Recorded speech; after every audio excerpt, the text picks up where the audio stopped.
Hi, Rachel. Good to have you again. So, can you introduce yourself again? Thank you so much. So, like I said earlier, my name is Rachel Gidado, customer service representative, digital marketer, actor, singer, and spoken word artist. And an introvert.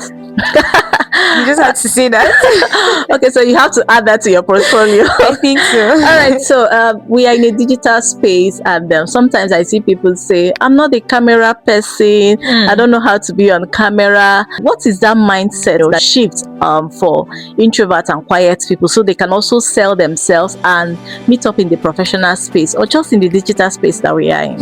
Okay, so for one to say you are camera shy, I feel it has to do with believing in yourself. Okay. Because if you don't understand who you are and you don't believe in yourself, you find certain things difficult to do. So the first step is believe in yourself, know exactly who you are, and then show up. Make that decision that I'm going to show up no matter what. Regardless. You know, as an introvert, you have your personal space as your weapon. So make sure you use that personal space. That's alone time that you mostly have. Wow. Be in front of the camera alone. So that way you keep building yourself, and before you know it, you're something bigger than you. So that expected. Does being showing up on the camera and being out there, does it really change people from being an introvert?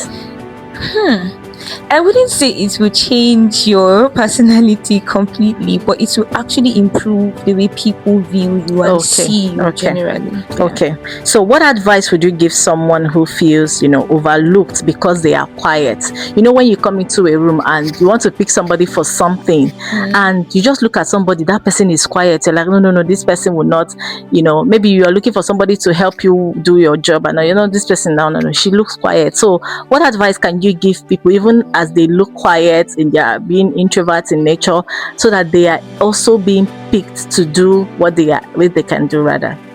Okay, the first thing that you need to do is that feeling itself, you have to get rid of it. Okay. Because it is a form of withdrawal. It keeps you in your box.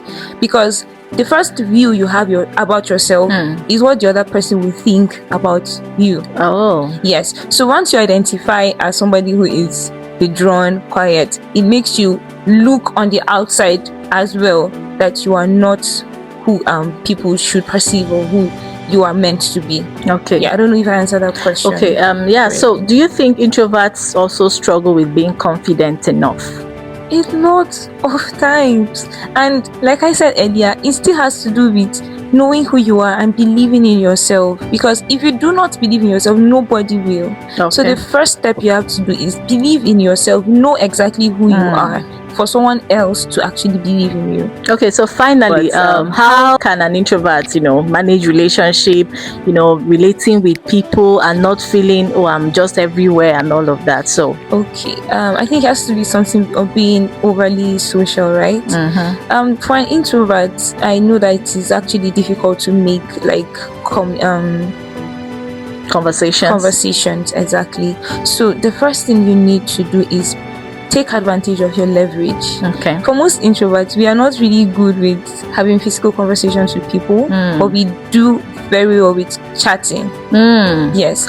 So use that as your leverage. Okay. Take, for example, if you go out in public, right? Try as much as possible to have the contact of one person there. Then follow up through chats, because that's the best way you can actually express yourself as an introvert, and from there you pick it on. Before you know it, you're actually creating positive. Finally, there's this I don't know if it's a misconception. They will say every introvert is an extrovert to someone. Is it true? Like, no matter how you keep to yourself, how you're quiet, but there are times you are with one person, you are everywhere, and somebody bumping into you, be like, is it the same person? Is it true? Or are there people choose to be introverts with and then extroverts with? It's something that comes with the mood and how the person makes you feel. Okay. Yes, for me and my fiance, if we see us together, actually know that I'm an introvert. Yes. You're running around. Exactly. So I'm more of like a different person. He knows like more aspects of me that general people do not actually know. Okay. Yes. So basically, I would agree with that statement. Okay. Okay, that's fine. So today, please, no matter how much you're an introvert, you're a quiet person. This is just to remind you that you also need to show up. You also need to sell the skill and the personality that you are, so that you don't miss opportunity, right? And you have to believe in yourself. It starts from there. So thank you, Rachel, for being here. Please like, comment, and you can also share. Thank you. Thank you.